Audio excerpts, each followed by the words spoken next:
Amen. So magandang umaga po sa ating lahat. Praise the Lord sa kanyang kabutihan at sa kanyang katapatan sa atin. Pwede po ba bago tayo magsimula, magbigay po tayo ng ilang sandali para po tayo makapanalangin sa Panginoon ng personal.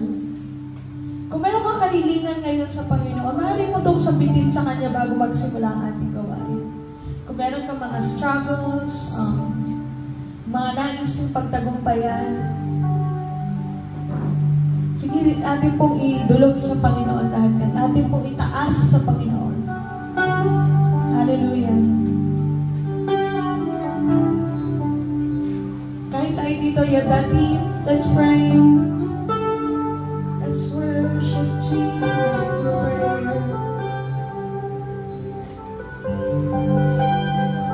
Tinataas namin ang pangalan mo, Jesus.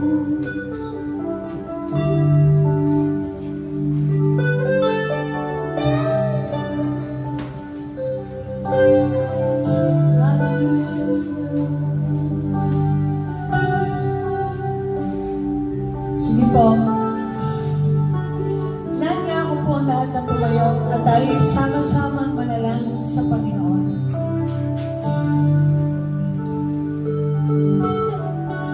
Aming Diyos, Ikaw ay dakila, Ikaw ay tapat, Ikaw ay mabuti, Ikaw ay karapat-dapat sa pagsamba, Panginoon. Lord, maraming pong salamat sa kabutihan mo, sa katapatan mo, Panginoon, sa aming mga buhay. Lord, meron pa mga nakahigit sa amin, pero Panginoon, pinili mo kami. Pinili mo kami magamit. Pinili mo kami, Panginoon, na i-bless dahil sa Panginoong Jesucristo.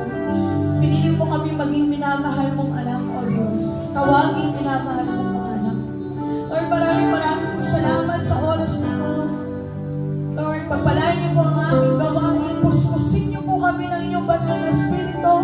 Malayang-malaya po kayo kumilos sa puso at sa buhay ng bawat isa, Panginoon. Lord, changes is coming, Panginoon. Naniniwala kami doon, Panginoon. Lord, kahit sa mga kasama namin sa online, dinadalahin mo ang iyong pagpapala sa kanilang mga tahanan. Ano man ang kanilang gagawin, lalo higit sa pakikinig ng iyong salita. Dalangin ko na mga salitang ito, hindi ito mawawala ng kabuluhan, kundi ito'y magdadagdag sa aming kaalaman upang aming ma-exercise ang aming pananalig at pananampalataya sa iyo, Panginoon. Maraming pong salamat sa kabutihan mo. I-bless mo po, Panginoon, ang mga kapatiran namin naghahanda papapunta dito. Salamat po, Diyos, sa pangalan ni Jesus. Amen! Amen! Hallelujah! Kumanta ng bagong awit at kay Yahweh ay ialay, pagkat mga ginawa niya ay kahanga-hangang tunay, sa sariling lakas niya at kabanalan niyang taglay. Walang hirap na natamo itong hangad na tagumpay. Ang tagumpay ni Yahweh, siya na rin ang naghayag. Sa harap ng mga bansa ay nahayag ang pagliligtas. Ang pangako sa Israel, lubos niyang tinutupad. Tapat siya sa kanila at ang pag-ibig ay wagas. Ang tagumpay ng ating Diyos, kahit saan ay nahayag. Magkaingay na may galak, lahat na nasa daigdig. Si Yahweh ay buong galak na pulihit sa pag-awit. Hallelujah! Yes, Lord!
will follow.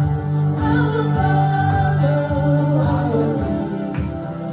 I will listen. I will love you all of my days. All of my days. You are Lord of lords. You are King of kings. You are mighty God. Lord of everything. Lord Emmanuel. You're the great I am.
Pwede po ba natin sabihin ng 3 beses, Praise you, Jesus! Praise you, Jesus! Praise you, Jesus! Praise you, Jesus! We praise you, God! We praise you, God!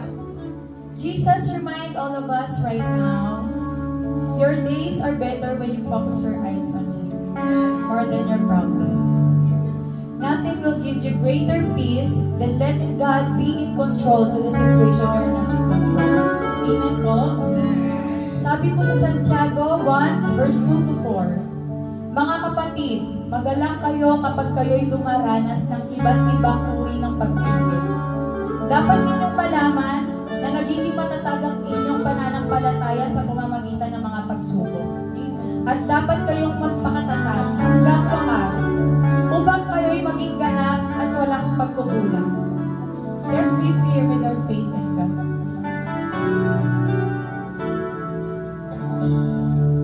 Panginoon, ang nais ko,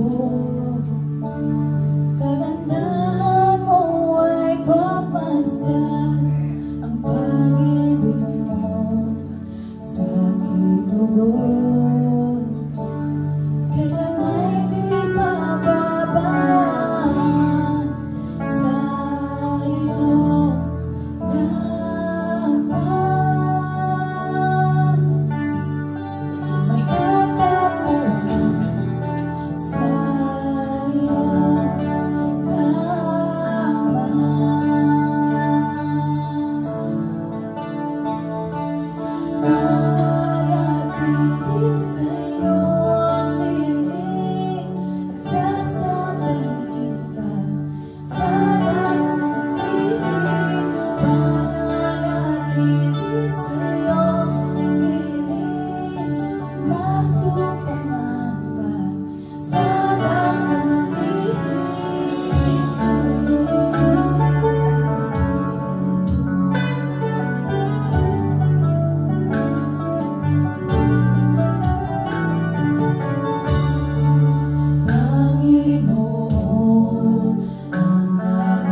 mananatili sa'yo, dilim ng kasumpungan ka sa dakong lihim.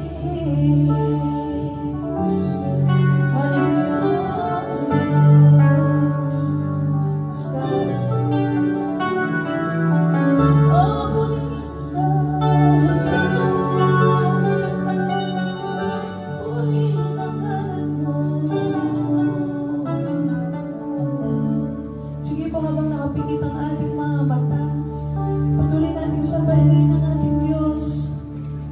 Hallelujah. Karapat-dapat ka sa aming pagsamba, Panginoon. Kami ay kabilang sa mga luluhod. Kami ay kabilang sa mga nagsasabing ikaw lamang ang aming Diyos. Hallelujah. Salamat po sa iyong presensya sa aming mga buhay.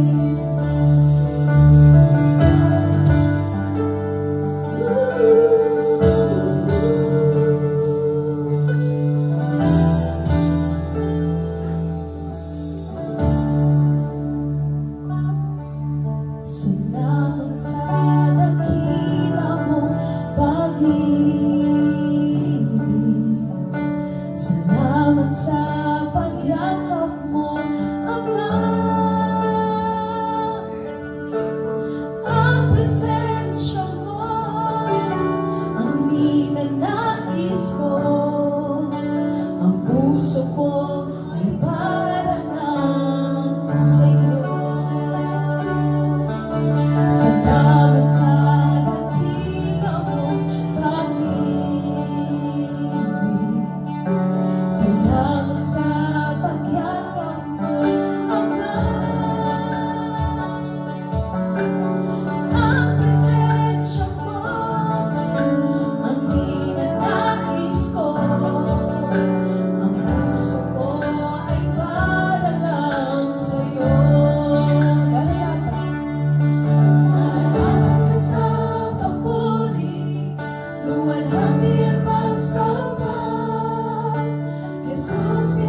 the Lord. Ayan, makakasettle down na po ang bawat sa atin. Sino po ang pinagpala sa atin sa araw na ito? Amen. Praise God. Di ba po, napakasarap po ng ating awitin. Nakakatuwa po na sa pamamagitan pa lang ng ating mga awitan, naranasan na natin yung kagandahang loob ng ating Panginoon. Amen? Amen. Sa araw na ito, dadako na po tayo, or sa oras na ito, ay dadako na po tayo sa ating pagbibigay sa ating Panginoon. Pero bago ang lahat, hayaan niyo po na basahin ko po ulit sa inyo itong napakagandang salita at pangako ng ating Panginoon sa atin. Sabi po dito sa Kawikaan 3 verse 5 to 6, alam naman po natin, pero hayaan niyo pong basahin ko. Sabi po dito, kay Yahweh ka magtiwala. Amen? So, umpisa pala, napakaganda na po eh. Sabi, kay Yahweh ka magtiwala, buong puso at lubusan, at huwag manangan sa sariling karunungan. So, sinasabi po talaga ng Panginoon na wala tayong ibang kailangan gawin kundi magtiwala sa Kanya. Sabi po, sa lahat ng iyong gawain, siya'y alalahanin upang ika'y patnubayan sa iyong mga tatahakin. So, hindi po sinasabi ng Panginoon na dito lang sa bagay na ito mo ko alalahanin, o dito lang habang nagtatrabaho ka, o dito lang habang nasa church ka, kundi sa lahat daw po. Sa lahat ng gagawin natin, tayo'y aalalahanin natin ang ating Panginoon at tayo ay patuloy na magtitiwala sa Kanya. Sa ating po pagbibigay, ano po ba yung malalaman natin o makukuha natin dito sa Kawikaan?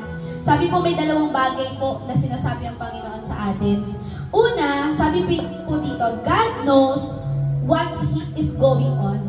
So, ibig sabihin, ano man po ang nangyayari sa inyo sa kasalukuyang ito, ano man po ang nararamdaman natin, may agam-agam tayo o mga alalahanin, may mga pagdududa, mayroon po tayong low self-esteem, o ano man po ang dinananas natin, kahit kung masaya tayo o nalulungkot o nagagalit, alam po ng Panginoon sa mga oras na ito, nakikita po niya ang ating puso.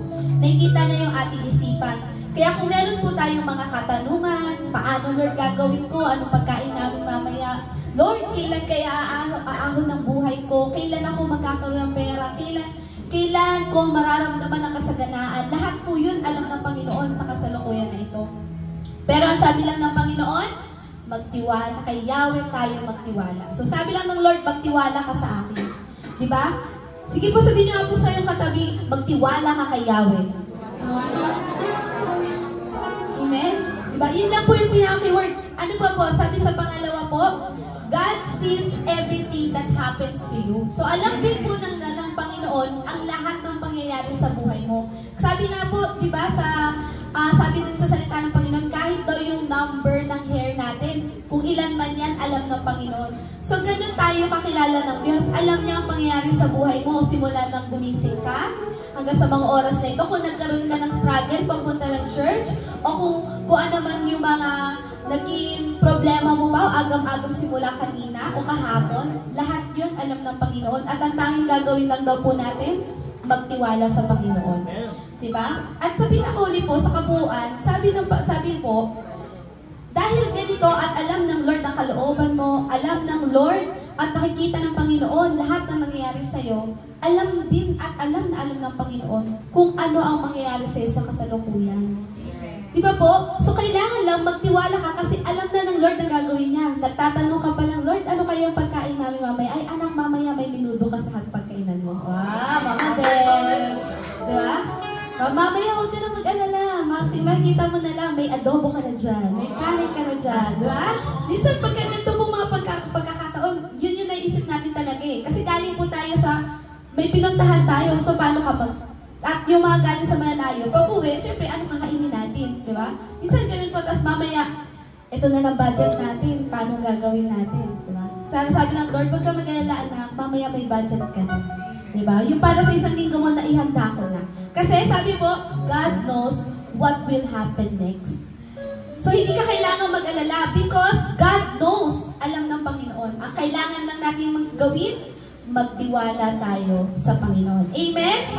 Amen. At sa ating pong pagbibigay, ito pong sinasabi ng Lord na magtiwala tayo sa Kanya is act of commandment din po ng Lord sa atin.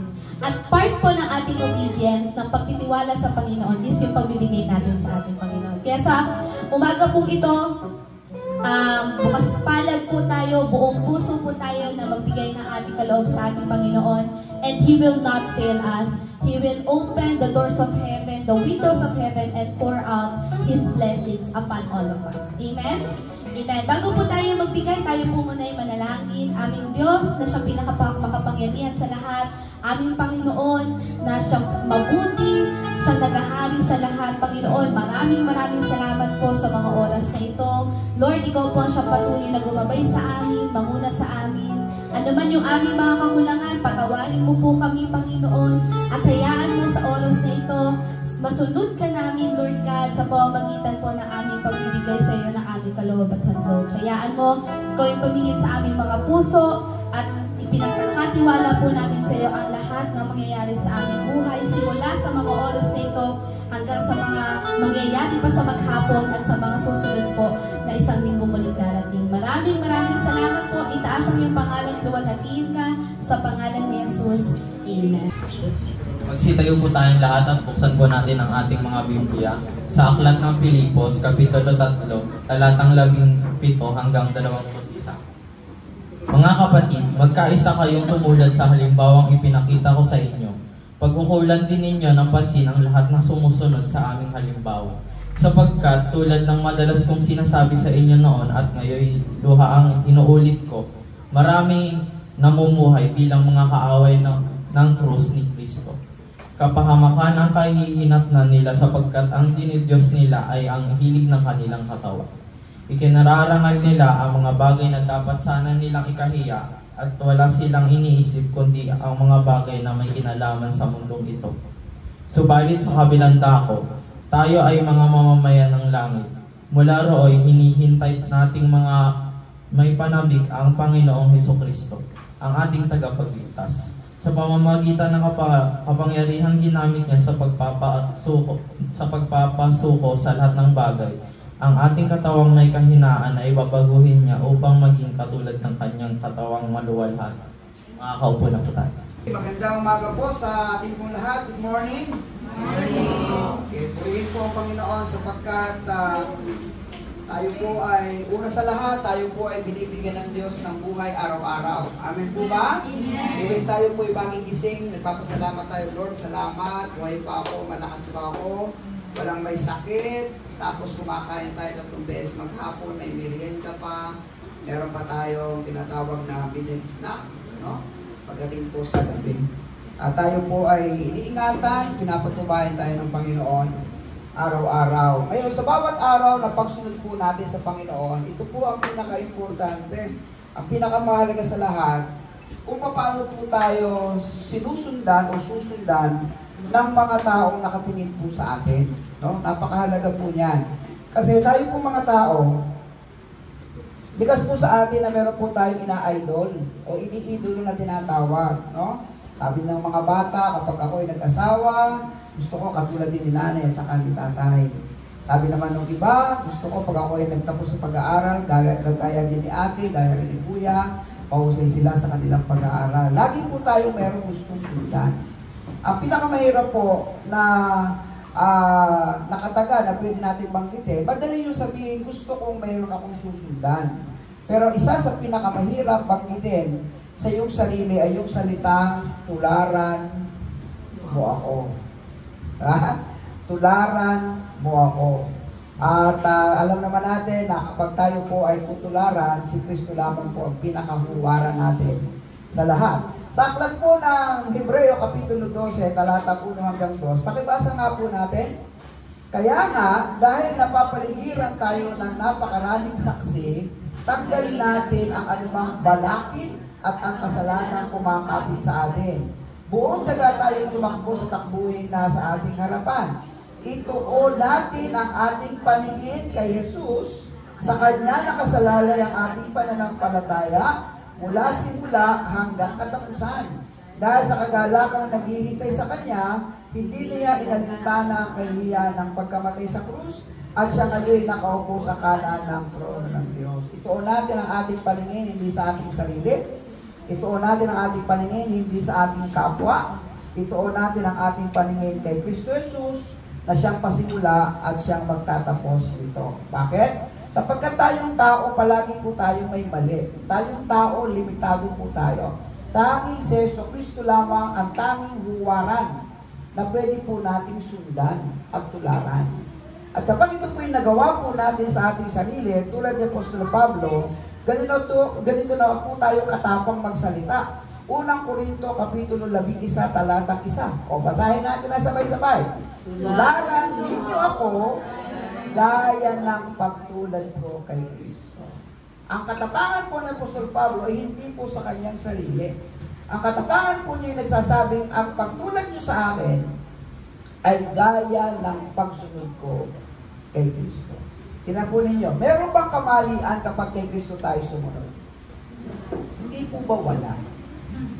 Kapag tayo po'y sumunod kay Kristo, mapapabuti po ba tayo o mapapasama? Mapapabuti. Hindi pa mapapabuti tayo. So, ibig sabihin, wala pong sablay. Walang mali kapag kay Kristo po tayo tutuon at kay Kristo po tayo susunod. Kasi kapag po tayo ay sumunod sa Kanya, tayo po ay nahuhubog ayon po sa kung sino po yung ating sinusundan. Di ba? At kapag tayo po ay nahubog ayon sa ating sinusundan na tama, yung sumusunod sa atin na nag-iidolo, yung sumusunod sa atin na tumitingin naman sa atin, katulad din natin, masasabi natin, yung pagtulad ko kay Kristo, tularan ninyo ako. At sa Kanya naman, sa mga sumusunod naman, kami ay sumusunod sa iyo dahil kayo yung nakikita namin sumusunod kay Kristo. Tayo po ay merong mga iniidolo at hinahanga ang mga tao, tama man o mali. Napakakalikasan po natin, ano? Kung ikaw po sa telebisyon, meron tayong inaabangang mga artista dyan na gusto-gusto na subaybayan, mapa-TikTok, mapa-vloggers, ano pa ba? Iba't ibang sakay, Pinoy, Tagalog, o kaya ay mga foreigner dyan, mga western, na mga actress. Gusto namin, mapa-sports, mapa-lahat. Basta tao, miling-mili tayong tingnan ng ating mga mata, miling-mili tayong mamanga sa kanilang mga ginagawa, pati estilo, buhok, pananamit, lahat ginagaya natin, di ba? Kasi tao yan na gusto nating iduluhin. Tao yan na gusto nating tingnan. Tao yan na ating sinusundan. At sinusubaybayan natin yung kanyang istorya at saka kwento. Pero subukan ninyong unahin ninyong sundan ng Panginoon. Kahit ang sinusundan natin na tao, may aayos natin kung sino ang tamang tao na ating pong susundan. Kaya sabi nga po ng Biblia sa Aklat ng Roma, Kapitulo 1, talatang 25, nalulungkot ang Panginoon. Nalulungkot ang Panginoon kasi ang tao ay natutong sumamba sa mga nilalang kaysa lumalang. Di ba? Imbis na ang sambahin ng tao yung lumalang, ang Panginoon lumikha ng langit at lupa, ang Panginoon nagbibigay ng buhay araw-araw, unahin natin siya, mas gustong unahin ng tao ang kanyang kapwa-tao. Pag-araw po ng linggo, kasabay ng isang konsyerto ng sikat na artista, walang laman ng simbahan, lahat naroon sa konsyerto. Lalo pat ito ay libre. Pag-araw ng prayer meeting, kasabay ng isang konsyerto ng isang sikat na artista, walang laman ang simbahan para mag-prayer meeting, lahat naroon. At nakikisigaw, nakikitawa, nakikipalakpak. It's too unfair. Unfair sa Diyos na nagbibigay ng buhay. Tama po ba?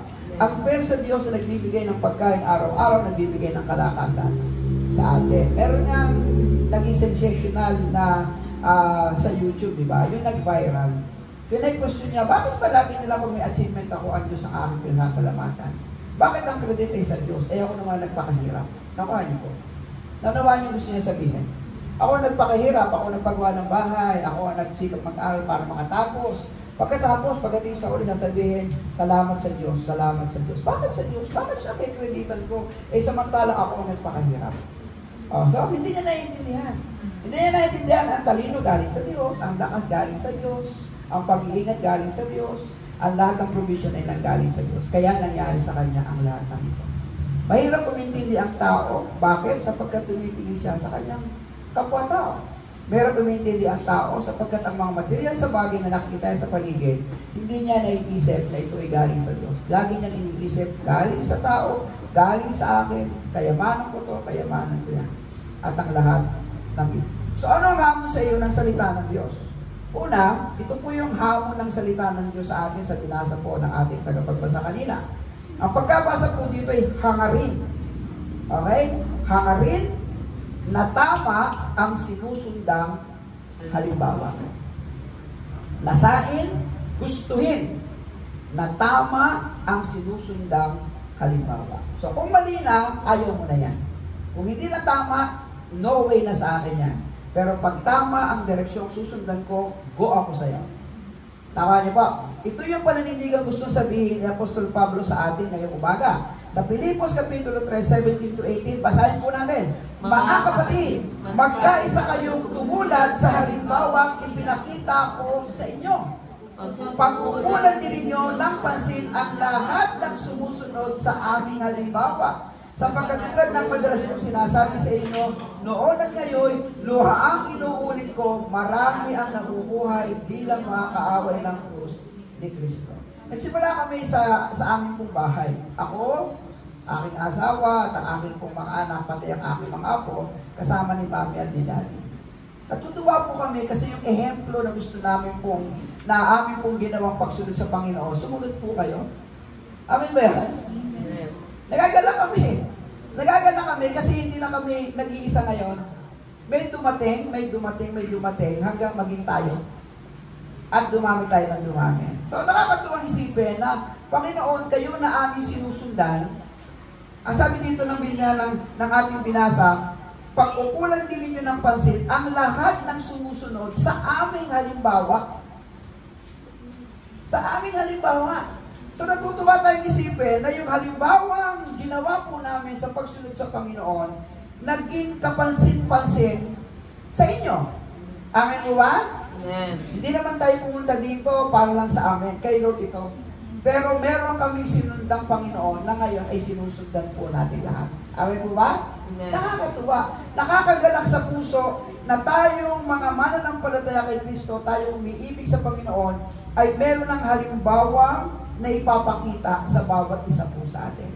Kaya sabi ng banal na kasulatan, kung meron kang halimbawa na iyong ipapakita sa iyong kapwa, unahin mo ito sa iyong kapwa mananampalataya. Ay po, magsisimula lahat yan.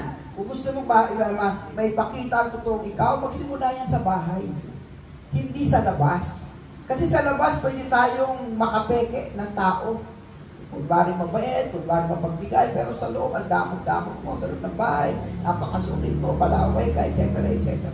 Kaya pag ikaw ay nahubog, dito mismo sa atin, yung pag-iibigan natin, totoong-totoo, yung pagtulong natin sa kapwa, totoong-totoo, yung ating pamimigay, totoong-totoo, paglabas po natin, at pagtulong natin sa ating kapwa, totoong-totoo po yun.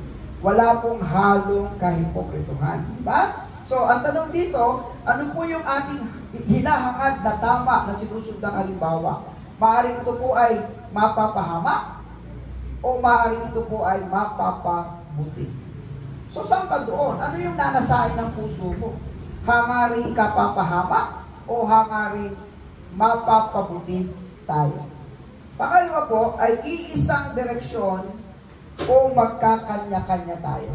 Kaya sabi ng Apostol Pablo, tulad din ng iba, pansin na naman ninyo, yung iba na sumusunod din sa amin pong mga halimbawa. So, ibig sabihin, meron lamang isang direksyon. Si Pablo, nung siya po'y nagsimula lang siya kay Kristo. At wala na siyang ibang sunundan kundi si Kristo. Ang ating Panginoong Hesus, sinundan niya ng sinundan, sinunod niya ng sinunod, oops! Yung mga gumaya sa kanya, eto na, ang dami-dami na pala namin. Sa iisang direksyon, di ba? Na hindi ka ikakapahamak, kundi dadaling ka sa kabutihan. At ang pangatlo, sinusupil o supilin at harapin natin ang mga maling huwaran. Kinakailangan supilin yan. Kung mali na sinusundan mo, bakit kinakailangan mo? Ituloy-ituloy. Tama ba? Kaya, katulad yan. Galing kami sa espiritista, no, yung aking pamilya. Ilan silang magkakapatid na gano'n ang kinabuhay. Kinamulatan niya ng aking pamilya. Pero na ang daddy ko po ay makakilala sa Panginoon. Hindi na niya sinundan. Hindi na niya ipinagpatuloy yung nakikita niyang maling direksyon para sa kanyang pamilya. Inilagay niya yung kanyang pamilya, kami, sa isang direksyong tama. At ito nga, nagkasama-sama na kami. Nung kami ng aking may bahay ay naging mag-asawa din, at syempre sumunod kami sa Panginoon, hindi na kami bumitaw sa kung ano yung tama. Na kung saan gusto namin sundan ang aking pamilya sa iisang direksyon at hindi kami magkakanya-kanya, iisa lang kami sa aming pong direksyon patutunguhan. At nangyari na nga. Kita niyo naman ako at ang aking may bahay at ang aking mga anak kasama ng mga apo. Sama-samang naglilingkod sa Panginoon sa iisang direksyon dahil meron kaming hangarin at meron kaming ginugusto na tama palagi ang sinusundan namin halimbawa at walang iba kundi ang Panginoong Jesucristo. Amen? Pangalawa po ito, labanan ang lahat ng mali na laban sa tama. Alam naman natin ang magkakontra yan. Dalawang yan. Filipos 3:19, basahin natin. Kapahamakan ang kahinat na nila sapagkat ang Diyos nila ay ang hilig ng kanilang katawan. Ikinararangal nila ang mga bagay na dapat sana nilang ikikahiya at wala na silang iniisip kundi ang mga bagay na may kinalaman sa mundo. Pasilinin nyo nung wala pa tayo sa Panginoon. Gawain mali, pinagmamalaki natin. Tama. Gawain mali, pinag-iinggan nyo pa natin. Okay ba yan? Gawain hindi maganda, gusto pa nating marami tayong magkakasama-sama. Pero na magsimula tayong kumilala sa Panginoon, na magsimula tayong tularan ng Panginoon sa buhay natin. Ayaw na natin sa mga gawain mali at ayaw na natin sa mga balik na laban sa tama. Kita niyo naman ang sabi ng Biblia, kapahamakan ang kahihinat na nila sapagkat ang Diyos nila ay ang hilig ng kanilang katawan. Wala pa tayo sa Panginoon, okay lang yan. Wala sa akin yan. Mamimiloso pa tayo sa maraming kaparaanan. Ikinararangan nila ang mga bagay na dapat sana'y ikinahihiya nila. Ganoon din naman tayo. Nung una, nung wala pa tayo sa Panginoon, lahat ng mga bagay na alam nating mali, gusto natin, kasama natin sila na maging mali din, na kasama natin. Kaya dumadami ng dumadami ang grupo ng mga mali, ang grupo ng mga hindi nananampalataya sa Panginoon, kasi hindi nila ito ikinahihiya. Hindi nila ito itinatakwil. Ginugusto pa nila itong gawin ng marami. Pero ang katotohanan, galit ang mga mali kay Kristo Jesus. Tama? Ipinapako pa nga nila si Jesus. Ang ating Panginoon Jesus ay ipinapako nila. Inalipusta nila. Lahat ng mga pag-uusig, pang-alipusta, ginawa nila sa ating Panginoon Jesus. Kasi galit sila ang mga mali kay Kristo Jesus. Pero sa kabilang banda, galit din ang Panginoong Jesucristo sa mga mali. Yan po ang katotohanan. Kaya kapag pumali ang direksyon mo, hindi ka sasamahan ng Panginoon. Pero pag tama ang iyong ginagawa, kasama mo ang Panginoon. Ayun, sabi ng banal na kasulatan, ang Espiritu ay may pagnanais, mahina po ang laman. Yan ang katotohanan. Pag sinunod natin ang sinunod ang gawain makalaman, wala pong tama dyan. Puro mali yan, puro mali yan. Pero pag ang Espiritu Santo ang sinunod natin, yung kanyang pagnanais, nandyan po ang tama, at mapapasin nyo lang sa inyong sarili. Ang daming magbabago at magbabago at magbabago sa buhay natin na hindi natin namamalayan. Maasenso ka, umuunlad ka, nababago ang lahat ng direksyon ng relasyon sa inyong tahanan, nababyuin yung mga dating buong ko sa mga pagkakautak, unti-unti kayo nakakabayan nang hindi nyo namamalayan. Kasi tama yung direksyon na inyong sinusundan. Pero hanggat mali, mali, mali at mali, kahit anong pagsisikap mo, kahit may kayo magtayo ng maraming negosyo, bubuuhan, bubuuhan. Hanggang hindi mo na pagtatanto na mali ang iyong direksyon at kinakailangan tularan mo si Kristo para may ayos ang iyong buhay. Ito pa ang katotohanan. Ayaw ng tao na maitama sa kamalian. Nagagalit pa nga eh. Mga anak na itinatama ng mga magulang, nagagalit pa sa iyo. Tama ba? Mga magulang na gusto itama ng mga anak kung mali ang direksyon, nagagalit pa. Ako tatay, ako nanay. Magulang mo ako, anak lang kita. Kaya hindi nagkakaroon ng kaayusan eh. Pero ang isang pamilya, pag nakakilala sa Panginoon, nagiging maayos ang lahat. Ito, ang pangatlo po, ito, sa isip, Isa-puso na ang mga tunay na nananampalataya o mananampalataya ay ang mga sumusunod. Basahin muna natin ang Pilipos 3:20-21. Napakaganda po ng salitang ito. Basahin po natin. Subalit sa kabilang dako, tayo ay mga mamamayan ng langit. Mula noon, hinihintay natin may pananabik ang Panginoong Jesucristo, ang ating tagapagligtas, sa pamamagitan ng kapangyarihang ginamit niya sa pagpapasuko sa lahat ng bagay. Ang ating katawang may kahinaan ay babaguhin niya upang maging katulad ng kanyang katuwang maluwalhati. Ito po gusto ko ilagay natin sa isip at sa ating puso. Ngayong tayo po ay mga anak na minamahal ng Diyos, hindi na po tayo taga dito. Namumuhay tayo dito kasama ang Panginoon, pinamumuhay ang Panginoon, pero ang totoong bayan po natin ay sa langit. Amen. Sabi po dito, subalit sa kabilang dako, tayo ay mga mamamayan ng langit. Hindi po ba kayo natutuwa? Amen. Hindi po ba? Nakakatuwang isipin kapag tayo po ay nakarating sa langit. Para ano pa na tayo nagsasama-sama dito rito? Para ano pa na tayo nagbabasa ng Biblia? Para ano pa tayo nananalangin, sumasamba, pinagbubuti natin ang ating buhay kung hindi rin lang tayo makakarating sa langit? Walang saysay, di ba?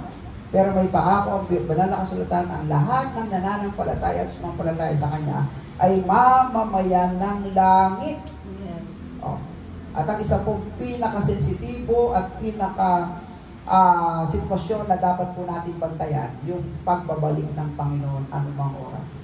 Pwede siyang bumalik ngayon, pwede mamaya, kahit anong oras. Natutulog tayo, naglalakad tayo, anumang ating ginagawa, anumang oras, pwede siyang bumalik. Ang kanyang pagbabalik ay isa pong pamamaraan ng Panginoon para tayo kung makarating sa langit. Ang problema, sa panahon ng kanyang pagbalik, ano kaya ang ginagawa natin? Malayo kaya tayo sa kanya? Nagbabasa ba tayo ng Biblia? Nananalangin ba tayo? Etc. etc. Sabi ko nga sa inyo, gusto ko pagka ako'y namatay, nasa pulpito. Ayaw ko mamatay sa lahat ng lugar. Ang gusto ko, nangangaral ako, pagkatapos tutunin ako ng Panginoon. Okay? So, mamamayan ng langit, ito po naghahanda tayo palagi sa pagbabalik ni Kristo anumang oras. Kaya ba natin? Amen. Kaya natin. Kasi kasama naman natin ang Panginoon sa pang-araw-araw. Di po ba? Kaya lahat ng mali, huwag na natin sundan. Gawin natin kung anong tama, at sisiguraduhin ko po sa inyo sa banal na kasulatan, tayo po ay pagpapalain ng ating Panginoon. Ang sabi niya, babaguhin tayo. Mababago tayo. At mababago ang lahat ng nakay.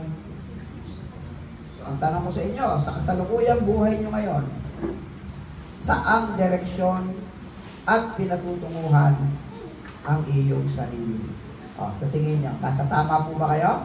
Kung nasa tama kayo, wag na kayong umalis sa tama. Kung nasa mali kayo, hanapin nyo kung anong tama at sundanin nyo ang lahat. Ngayon, kung wala kayong katiyakan, dito kayo, alin ba tama, alin bang mali?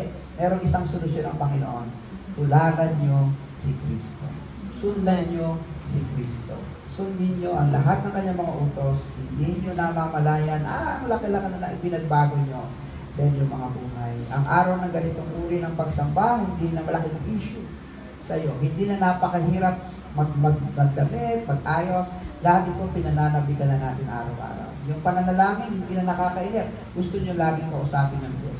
Yung banal na kasulatan, hindi na isang malaking usapin. Gusto nyo laging magbasa ng salita ng Diyos. Mapapasin nyo lang sa inyong sarili, nagagawa yung mga bagay na gusto ng Panginoon. And then, hindi nyo namamalayan. May mga tumitingin pala sa paligid natin na sinusundan pala kayo. Amen ba yan? At nagtatanong anong buhay meron kayo. Bakit ganyan kayo kasaya? Saan kayo napunta? Paano naalis ang mga ganito mga bagay-bagay sa iyong mga buhay? At katulad ng nangyari sa pamilya ko, na nakasama namin kayo man ay makaka-influensya sa napakaraming mga tao, kaibigan, kapitbahay, na pwede pong sumunod sa yapak ng inyong pagsunod sa ating Panginoon. Ang malaking tanong, kaya mo bang sabihin? Tularan mo. Ano sa palagay niya? Kaya nyo na bang sabihin? Amen. Tularan mo ako, gaya ng pagsunod ko. Sana dumating po ang panahon at dumating po ang pagkakataon na tulad po ng nangyayari sa marami na sumusunod kay Kristo, ganoon din po ang mangyayari sa atin. Ngayon, may kanya-kanya tayong struggle. Mahina tayo. Maaaring meron pa tayo mga nakita lang mga hindi natin mabita-bitawan, mga bisyo, mga sugal, o kaya meron pa tayo mga salitang hindi mabubuting lumalabas sa ating bibig. Sarili na lang po natin. Huwag na po natin ilantad. Katulad po yan, meron po tayo pangalan, J-How, Amos, Jesus Lord of Worship. Identify na po kayo sa baba. Kita na kayo ng mga kapitbahay, umaakyat, pagkatapos bumababa. Kung meron po kayong mga challenges sa inyong buhay, sarili na lang po. Okay? Huwag nyo na pong dalhin sa labas. Huwag nyo nang ilantad sa kalsada.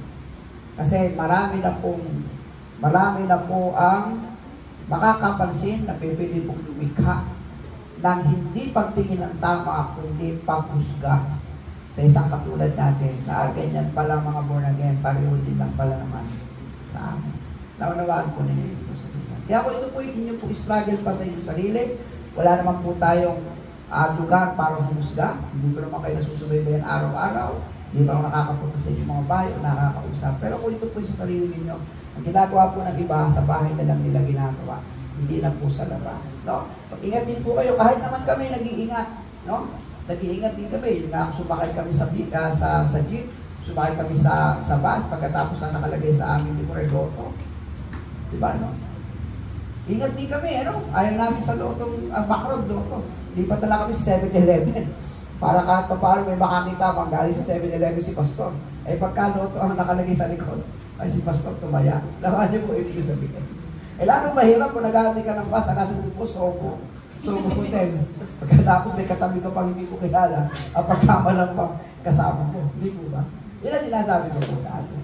Napakahirap gawin, napakahirap sundan kung ano ang tama, pero magagawa natin lahat yan, hindi sa iyong sarili, hindi sa akin, kundi dahil sa pagsunod natin kay Kristo, na siyang tama sa lahat ng bagay, sa isip, sa salita, at sa ito. Alam pa natin ang Panginoon, walang mga salita, manahin.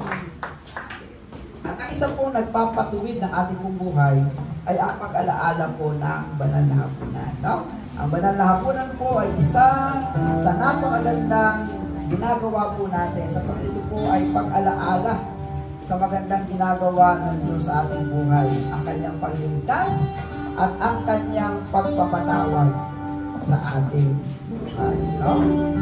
So, yung ating po mga tagagawa sa banal na hapunan, samahan niyo po kami. Tayo po ay nag-hapunan. Wala naman po natin, ang banal na hapunan ay dalawang paalala sa atin.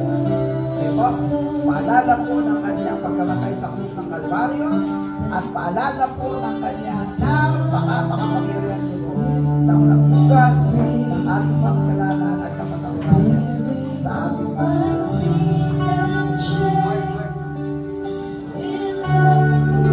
Praise God.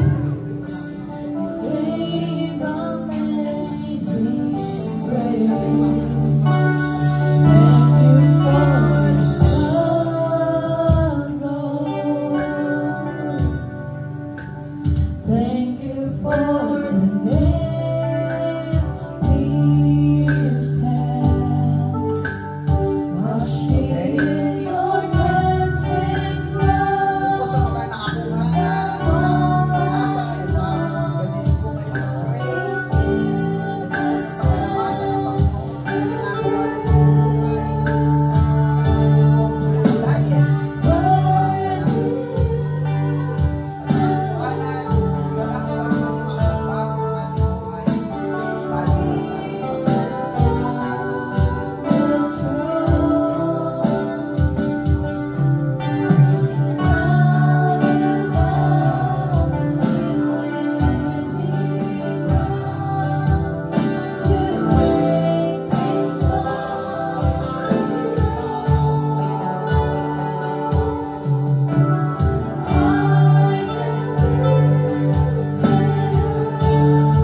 Pagkatapos magkapunan, dumaputin siya ng kopa at sinabi, ang kopang ito ang bagong tipan na pinagtitibay ng aking dugo. Tuwing iumihin ito, gabi ninyo bilang pag-alaala sa akin. Sapagkat tuwing kakain kayo ng tinapay at tinidor, sa kopang ito, pinapahayag ninyo ang kamatayan ng Panginoon hanggang sa kanyang muling pagbalik. Tayo po ay manalangin.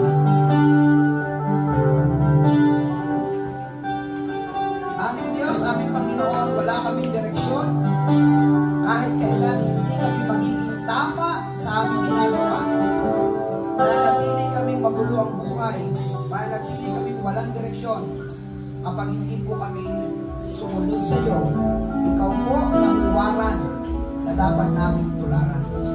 At kapag kami po ay nakasunod sa iyo, hindi namin namamalayan na unti-unti namin pagbabago, paglago, pananabik na kayo po ay laging sambahin, pananabik na laging kayong kausapin sa pananalangin, basahin po iyong salita at unti-unti paalis ang lahat ng mga balakid sa aming paglilingkod sa iyo, Panginoon. Marami kaming kahinaan, pero sinusuko po namin sa iyo ang lahat ng ito.